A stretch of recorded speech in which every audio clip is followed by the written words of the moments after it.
So here we are again. In this video, I want to discuss with you a way to train your Tai Chi Chuan or any other martial art and offer you a pathway to improvement. Before I begin, I want to acknowledge that of course not everybody has a huge amount of spare time every day, and I understand that finding time to practice daily can be a real challenge. However, stealing 5 minutes here and there should be entirely possible and can still be incremental in your practice and attainment of skill. In those 5 minutes, you could do some Qigong or some Neikung. In another, you might be able to sneak in a little bit of form.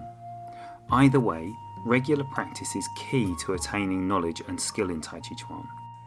We will start as if it is morning practice, but it can be at any time.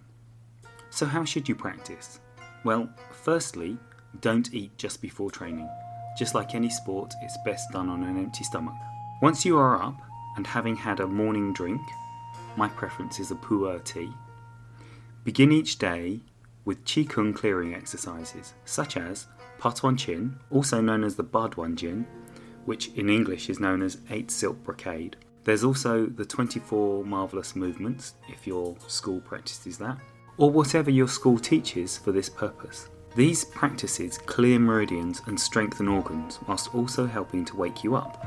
After these exercises, it is a good time to practice the Neikung, for example Jamjong or standing pole practice, for 2 reasons. 1, your mind has now quietened down, and 2, you have just done a practice to clear the meridians, and what better time to fill them with energy from the Neikung than straight afterwards. After the Neikung, give yourself a moment or 2 to settle back into the present, and then begin your warm-up exercises to prepare you for practicing your form. Remember, the first form is never your best for anyone, so take the view that the first time through the form is to clear the cobwebs out of your system.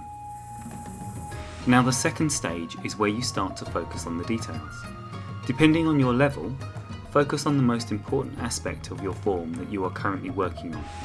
So, for example, if you are an absolute beginner, you might actually want to focus most on correctness and learning the form. If you're more advanced, you could be more focused on a specific principle that you are adding to your form and need to improve. The more advanced your training, the more intricate and subtle this part of your training will become.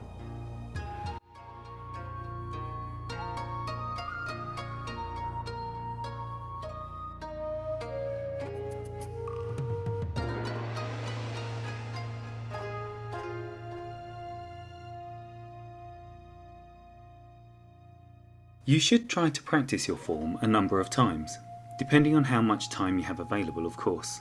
However, if you're short of time, one way to improve is, after the second time of focused form practice, take small parts of the form and work on that. For example, if you were working on, say, single whip, you could practice single whip, adding everything that you already know into it, and then add in the new ingredient that you're working on, a new principle perhaps, or better correctness or correct stepping.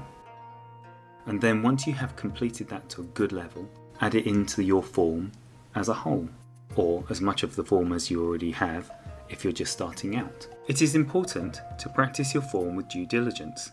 Just mindlessly going through any form or any martial arts kata will not benefit you very much, except for muscle memory or perhaps calisthenic or aerobic fitness. If your aim is to improve your skill level and grow in your understanding, focusing on the most important aspects of your training given you by your teacher is absolutely vital.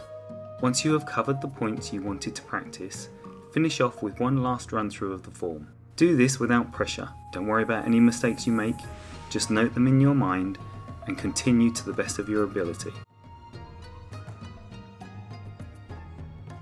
Pretend just for this one performance that you're already a master, and conclude your form with a deep relaxing breath before shaking down and getting on with your day. Lastly, if you don't already love your art and training, learn to love it. It's the only way you will sustain your training long enough to achieve your goal. Please feel free to comment, like, share and subscribe to the channel. As I'm sure you're all aware, doing all or some of these things will help grow the channel and will also let me know you're interested in more videos in the future. And as always, Good luck with your training.